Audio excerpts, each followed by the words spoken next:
Welcome to today's session. Today we are going to discuss about a very important topic, which is about ethics in changing domain of research. So, in this module we are going to discuss about the ethical issues related to, like, if any research collaboration is happening in the field of engineering research, then what are the ethical issues that may be related to it, and like in the subsequent module we are going to discuss about, like, if you are authoring a paper, you are citing somebody's references, then how do you do it so that you don't fall into like any trap of any unethical practices. So, today's discussion is about research and engineering research and ethical aspects related to it. So, let us see what is there in the modules for today's discussion. So, the outline of the module will be trust as an ingredient to research collaboration, elements for trustworthy behavior, values in science and engineering research, breaking the trust, research misconduct, composition of research misconduct, fabrication, falsification and plagiarism. Finding of research misconduct requires what? Research misconduct versus mistakes and errors. When does a research misconduct qualifies as a fraud? Falsification versus legitimate data collection, deterrents to ethical engineering research, self-deception versus observer bias, keys to research integrity, factors that undermine research integrity, advantages of fostering responsible research conduct, and responsibilities of an author of a research article.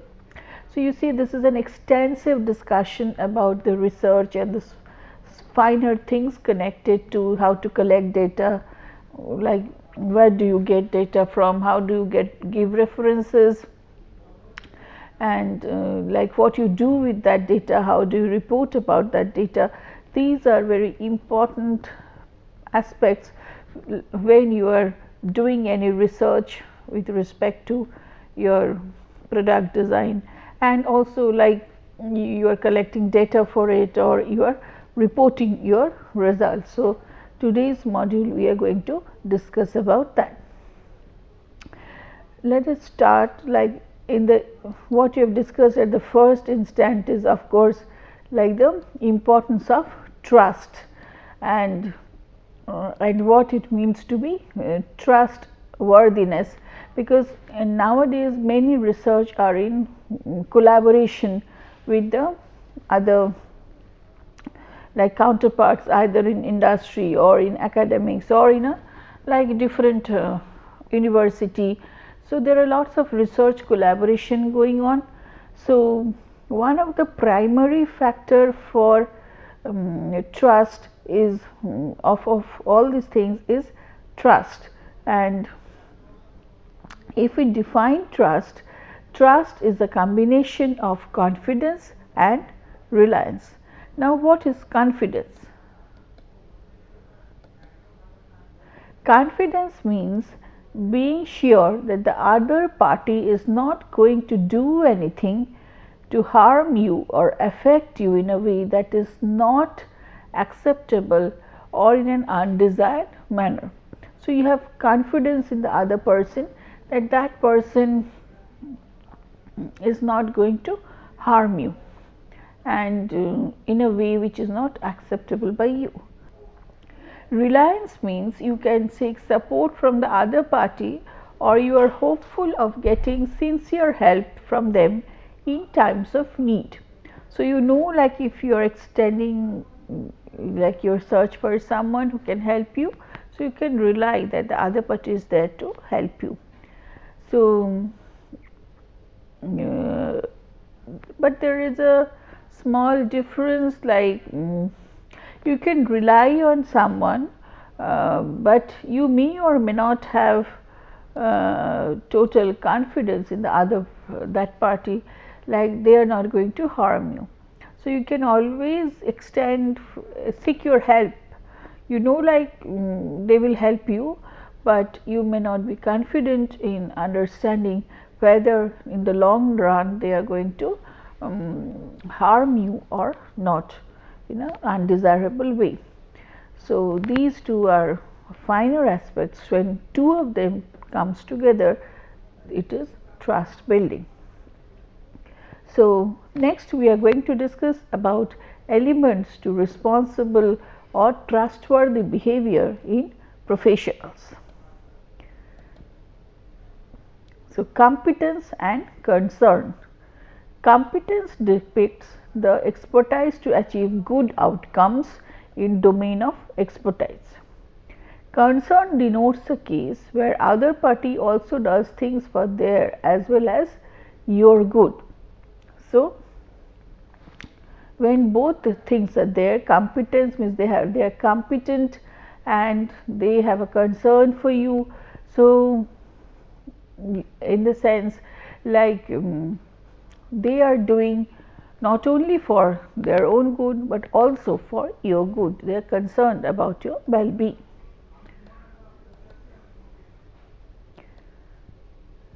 The key values in science and engineering are simplicity, consistency in behavior, and ability to yield accurate predictability. So the more closer you are to your predicting things, the more consistent you are in the reported results and your behavior and ways of doing things, and how in a simple way you can explain things. These are the key values in engineering and science.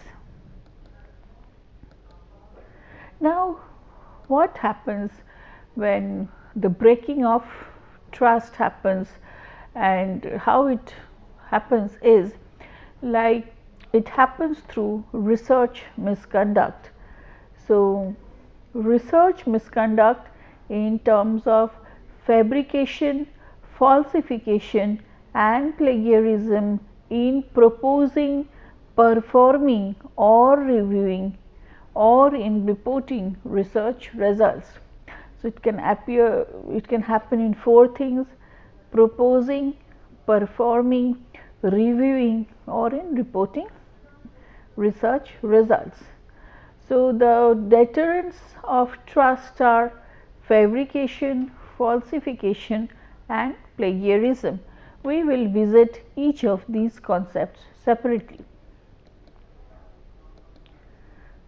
Fabrication is making up data or results or reporting them.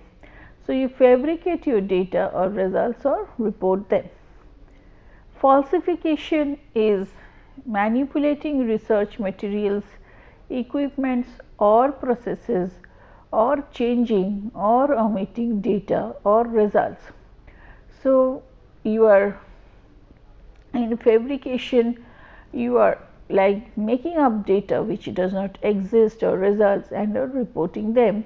In falsification, you have some data, you have some research material, but you are trying to make some changes in that and report accordingly. You are omitting certain data or results so that a favorable result which favors your purpose is coming.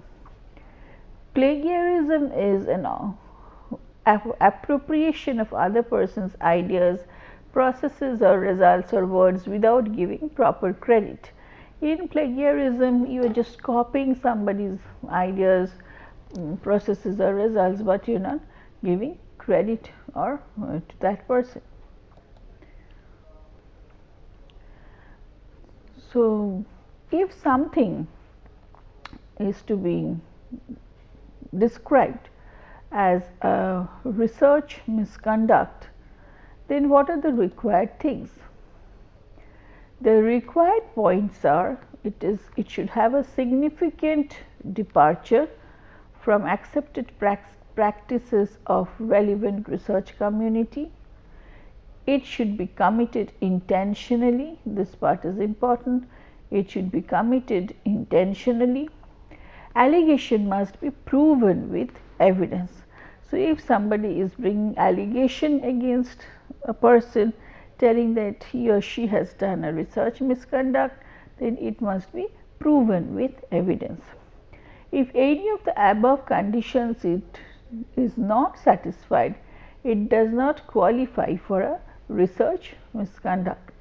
So, it needs to be, you need to prove like with evidence your allegation, you have to prove like it was done intentionally, and you have also to prove like it is a significant departure from the accepted practices of the research community.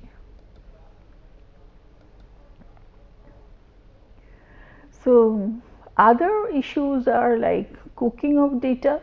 This is what selecting only those data points which will fit the hypothesis and not selecting other data points. Replication, repeating an experiment without giving due credit.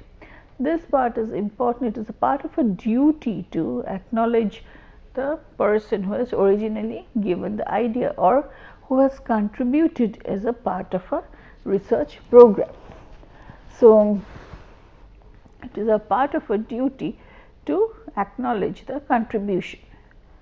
It is only justified if proper reasons are produced for conducting the same experiment in a different. It is only justified if proper reasons are produced for conducting the same experiment in a different settings. So, when we are discussing in light of the ethics theories, it talks of more of the duty of the person to acknowledge the work of the original contributor.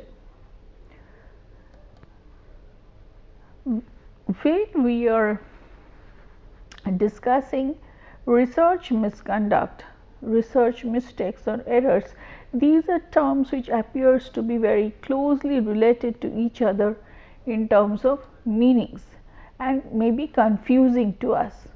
So, let us discuss like how it is different from one another. The point of differentiation lies in research misconduct is always an intention. Mistakes and errors may not be committed intentionally. Only research that seriously threatens research integrity can qualify as a research misconduct.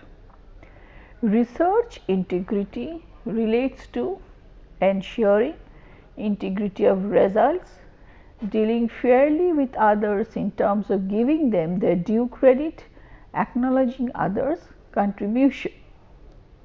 So, it talks of your virtuous character of integrity like consistency, integrity in your words and your deeds. We have to also understand what does not get included under research misconduct. It is honest errors, like sometimes errors get committed and it becomes unavoidable. So, that is or honest errors, and some difference of opinion has happened with the original researcher or some other contemporary people doing research on the same thing, then those are not included under research misconduct.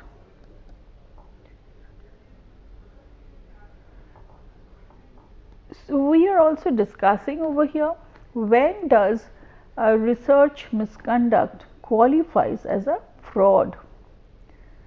When false representation is made, the perpetrator knows that misrepresentation is false and recklessly disregards it to be true or false. It is done with the intention to deceive others. So, what we find over here, the nature of the person, the virtues of the person, the person's understanding of the rights and duties, obligation to the research community as a whole, obligation to the other collaborators as a whole is very important as a part of maintaining research ethics.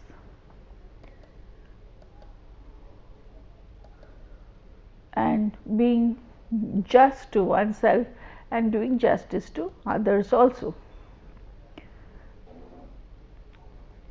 Instances of research misconduct commonly stem from cutting corners, which means conforming to results that the perpetrator wants the others to believe to be true.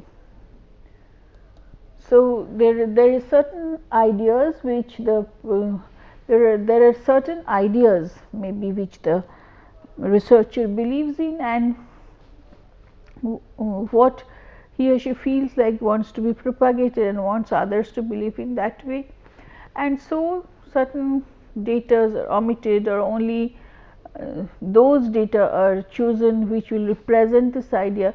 These practices are called cutting corners. Falsification versus legitimate data collection, so or data selection. So, what is data selection is a differential treatment of data. So, what we get in a like raw data form, and when we transform it into an analyzable form, certain transformation happens. So, as per the legitimate criteria, this data selection is an indispensable part of science. So, it is acceptable to drop a part of data if statistical methods that are used warrants that some part of the data be dropped for smooth running of the software. So, if from the statistical analysis only this feedback are going to come. Then what is not acceptable? So, changing data to fit one's expectations, changing value of data to get certain results if data selection is done without proper justification. So,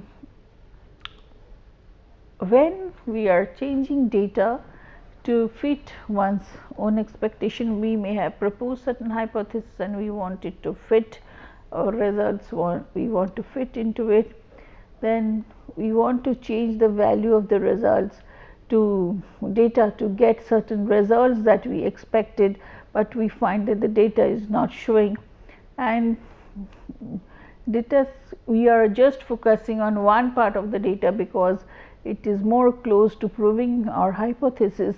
So, these are not acceptable part of data selection, and this needs to be avoided. So, the crucial justification depends upon the characteristics of the data, how much cleaning or sorting is required to make the data fit. So, sometimes the statistical softwares themselves, they are doing the process for themselves. This was about like the data selection and maybe running of the data. There are certain key points which needs to be remembered while evaluating a report. So, there are two basic points which are for intuition versus reasoning. The basis for any argument should be reasoning and not intuition. Intuition is the ability to recognize what is going on in a situation on your gut feeling. Reasoning is the ability to recognize what is happening in a situation on the basis of evidence. So, while evaluating a report, we should always be moving by reasoning and not by intuition.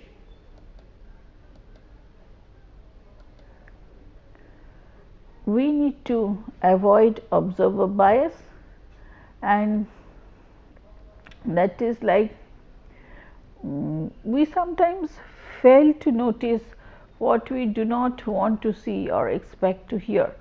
So, those things are generally not noticed by us, but also if we take care of those things, it can completely change how we are reporting things.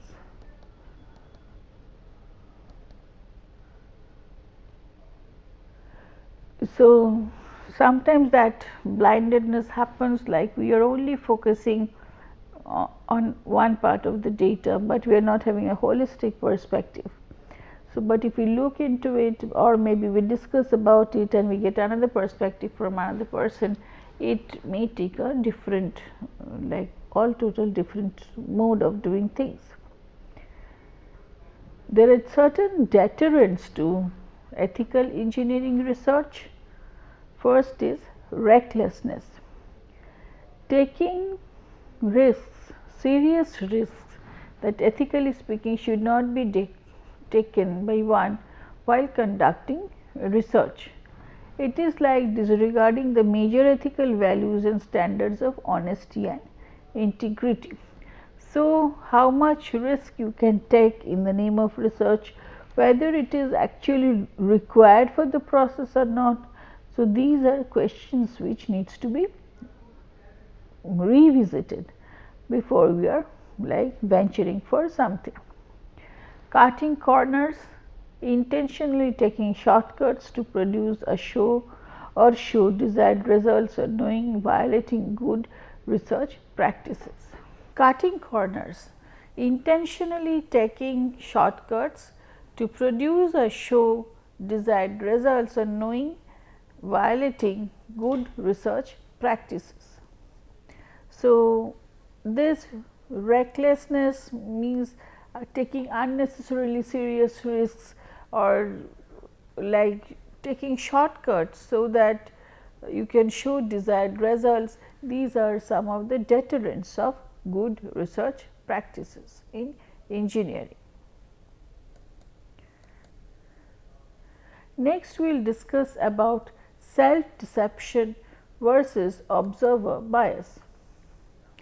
Self deception is a failure to spell out even to one's own self what one is doing, even in circumstances which one can normally tell. So, it is like cheating oneself. So, and not even being true to oneself about what I expect, what I intend to do, how I should be doing it, what are the things that I want as a result, what I am designing for. And it is like the researcher is not clear about things, and it is as if falsifying to oneself. Observer bias relates to seeing what one wants to see or does not wants to see. So, this is also while observing others like work or observing things happening. Then the observer bias happens when we report something which we want to see and we do not report something which we do not want to see. So, that will lead to like selective data collection, or like picking up certain part of the happenings which is going to be reported favorably according to our expectations.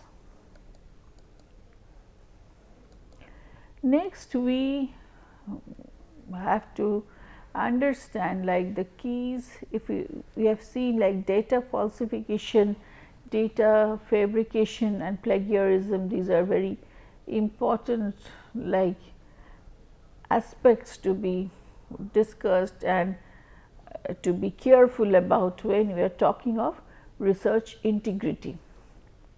So, data, it is not just coming in terms of observations, it is in forms of recordings in laboratory notebooks, photographs, micrographs. So, data is coming in many form, and we need to understand how to avoid falsification and plagiarism and the other aspects, so that we do not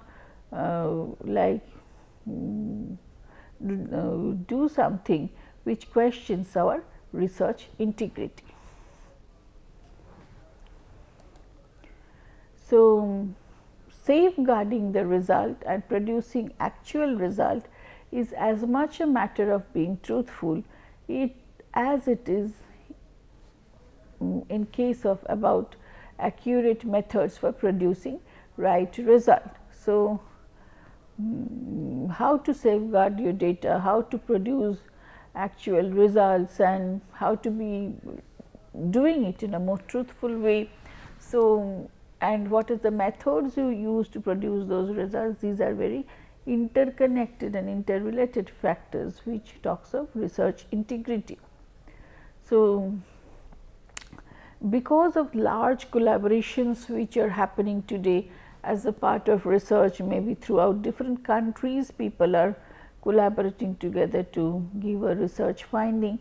It may so happen there could be some confusion, misrepresentation, and more chances of error happening when these type of research collaborations happen, because people may not, all the groups collaborating with each other may not be on the same platform with respect to their research integrity, and different types of like deterrents for research integrity may take over, and like malpractices may or misconduct may happen.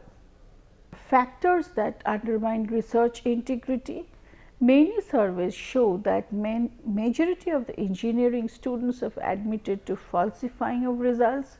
So, some of the factors which may lead to research integrity and undermining the research integrity are like cutbacks in research findings, then shortages of jobless opportunities which forces people to cut corners, pressures to perform from research supervisors, and then maybe things like lack of faculty supervisors or low guide scholar ratio, or if there is a major financial gain from falsification of liquid results, needs for articles of promotion, pressures from collaborators.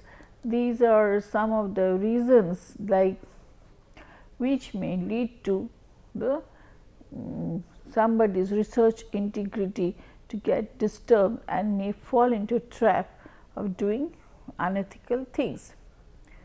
The emerging emphasis on fostering responsible conduct are from the correlation between misconduct charges and poor research environment. So, we can understand that better responses to subtler problems of research conduct can reduce the incidence of misconduct charges. So, what we can do is like strict supervision, then restricting the guide scholar ratio so that they can discuss more and interact more with each other, awards to honest scholars, strict punishment regimes, fostering trust in relationship. So, fostering time bound and research based promotions. So, these are some of the steps which can be taken to promote research integrity, but what we can say at the end of the day, it is the like these are all extrinsic punishers or motivators, but a person should be intrinsically motivated, intrinsically guided, value oriented to like avoid doing something which questions their research integrity. All the steps discussed here were like stopping research based promotions or giving good like awards to for research recognitions and all these things. These are only extrinsic motivators which may help you to be on the track of research integrity for some time, but when these things are withdrawn, maybe or you get some offers which is more like attractive to you, you may again fall back on those unethical practices, and again your research integrity becomes questionable. So, it depends more on the intrinsic nature of the person to avoid these things, and we can in the short term, yes, we will definitely get some results in keeping students, maintaining the research or the engineers in the research integrity through these extrinsic rewards, but ultimately it depends on the person himself or herself to follow it. Then responsibilities of an author of a research article. So, responsibilities are refraining from plagiarism, use journal space wisely, reveal any hazards in conduct of experiments if any, report all sources of information properly, reveal any financial or other sources of conflict,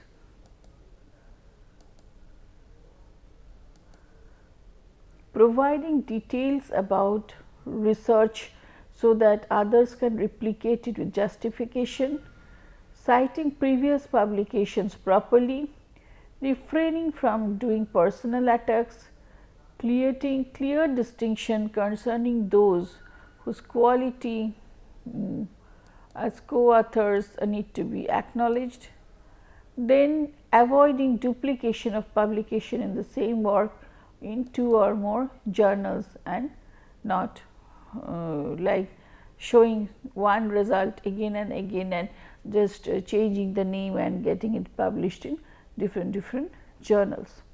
So, these are something where we need to avoid which is called the conflict of interest.